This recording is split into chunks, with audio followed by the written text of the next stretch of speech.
I'm Nick Tadlock, and this is Coffee with CALC. They don't want to be interviewed, but we'll find someone who does.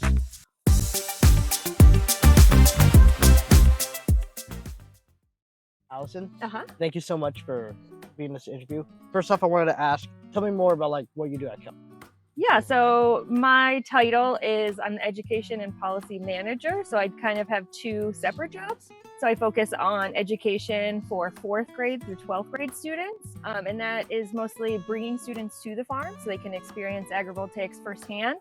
And then we also have designed curricula that can be used in classrooms, so we do class visits, or we can just provide curriculum for teachers to use with their students as well. And then the policy stuff is mostly focused on local level policy here in Colorado.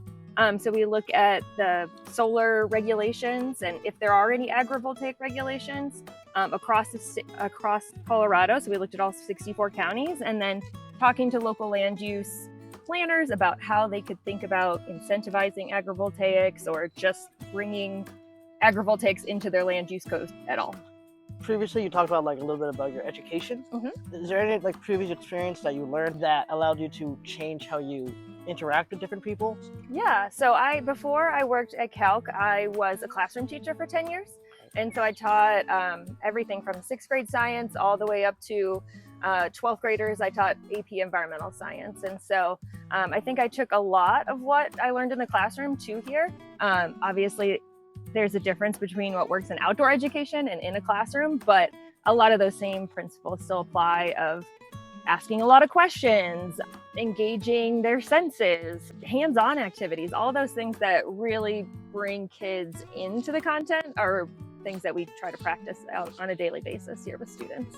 What strategies do you use here on the farm that allows you to let students connect with what's around them? Well, what's so great about agrivoltaics is that it connects to so many different content areas. And so I came from science teaching, and so that's where we've done it most naturally is with science content. So you can bring it into a physics class when you're talking about, electricity and all the different, the voltage, the wattage, all that kind of stuff. You can actually do calculations based on how much power we're creating here. You can tie it into environmental science, right? So this is a more sustainable, regenerative way to do farming, also reducing the amount of fossil fuels that we're burning. And so you can tie into that really easily. With the physics, you can tie it into math. We also try to bring literacy in, especially when we go to classrooms. So having them read articles about agrivoltaic. We find that it can tie into almost any content if the teacher is willing to work with us. Nick, this is our mini agrivoltaics. And so what we've done here is we've built 2 raised beds. And this is going to be our control bed. So this gets full sun.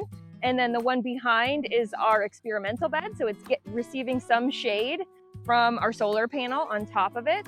And so we've planted the same things in both of these so that we can get a controlled experiment. In the middle here, a bunch of pea plants, and it's been really hot. So they are not doing so well in the full sun. We also have some perennial herbs that we've put in here. So this is a lemon balm, which seems to really be liking that full sun when you compare it to our shaded one. This is chives, but you can see that we have a lot more radishes here. We do still have a few peas that are hanging on. We got a few actual pea pods, kind of. Some flowers on this one. And then you see the lemon balm here is quite a bit smaller than our control bed. So that's telling us that lemon balm likes full sun. Chives, that we have more flowers for sure. There's only 1 flower there versus 3 on this one. It's a way for us to bring agrivoltaics to the schools, right? Not everybody can have a 1 megawatt system at their school. So this gives them a way that they can practice agrivoltaics on a much smaller scale at different schools across Colorado. You could give a summary of CALC or just agrivoltaics to someone who's not familiar with it. How would you describe it to them? I think one way to describe it is just it's a win-win-win. You are getting greater land efficiency because you're having solar in the same space as you're growing crops.